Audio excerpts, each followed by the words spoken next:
guys, it's Sarah, and today I bring to you my June wrap-up. You may be saying to yourself, Sarah, but where's your May wrap-up? Why didn't you upload one?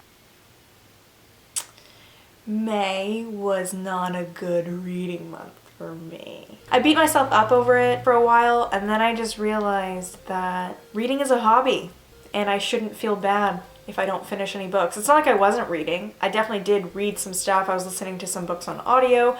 I just didn't happen to finish anything, and I shouldn't box myself in. With that being said, June wasn't like an amazing reading month either. I actually went to New York City for a week, which was very fun, but didn't really allow for a lot of reading. And then after that, I was just a little lazy. So I only finished a couple books.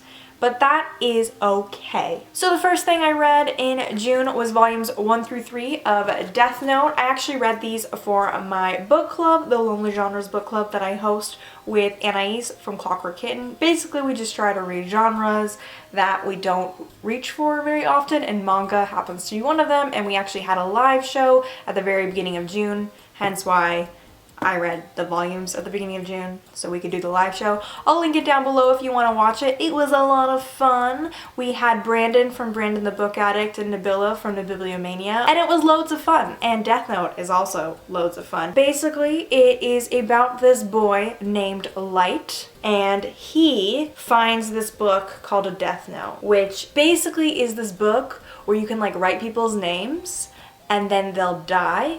And so Light decides that he is the one to deem who should die, like criminals and stuff, and so he just goes on a rampage. Promise that's like in the first like 10 pages. That is not a spoiler at all. And then there is a detective named Elle who is trying to like stop him, and it's kind of like this cat and mouse like thing where they try to outsmart each other. It's actually really cool. I really enjoyed volumes 1 through 3. Since I kind of read them all in a row, I can't really differentiate between them, and the storyline in mangas are so just like continuous that it's kind of hard to remember what is in each volume.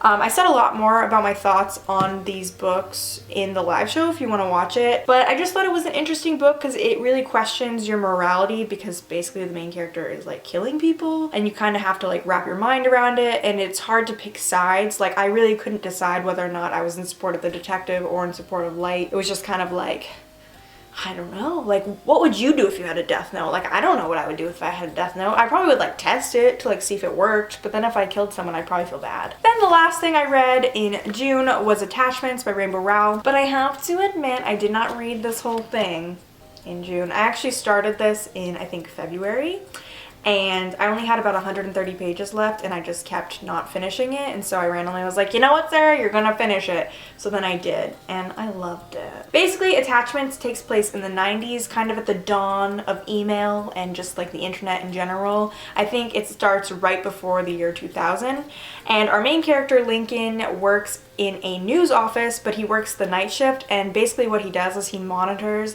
the emails of the employees to make sure that they're not like doing or saying anything bad on the internet. There are these two women in the office, Jennifer and Beth, and he reads their emails every day like really avidly because they're actually really funny and interesting to read, and he ends up falling in love with one of the women through reading the emails, and then it's just kind of about him, and he's kind of like awkward, like trying to just figure out his life, really. I really enjoyed this because I don't often read books where the characters are so close in age to me, and a lot of what they were going through and like thinking about really resonated with me, like especially with Lincoln. Like he just like didn't know where he was going in life, and as a 24-year-old I can kind of feel that way sometimes. Like literally in January I'll be 25.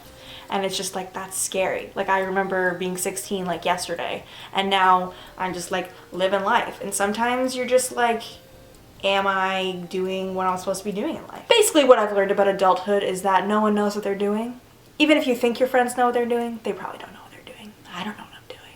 This is gonna sound weird, but one thing I really loved is that I started this book in February, when I was in one place in my life, and I remember relating to this book in such a different way, and then I finished this in June and I just was in a very different place in my life, and a lot of different circumstances and things and friendships and just were just different in my life. It just was so cool to relate to it differently like than I had before. Like I remember when I started this book I was a lot more unsure of myself, and then since then I've become more sure of certain things.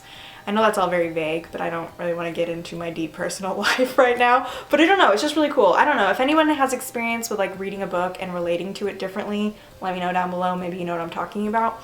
But it was just really great. The thing I love about Rainbow Rowell is she writes the human experience just so realistically. Like, she just understands people.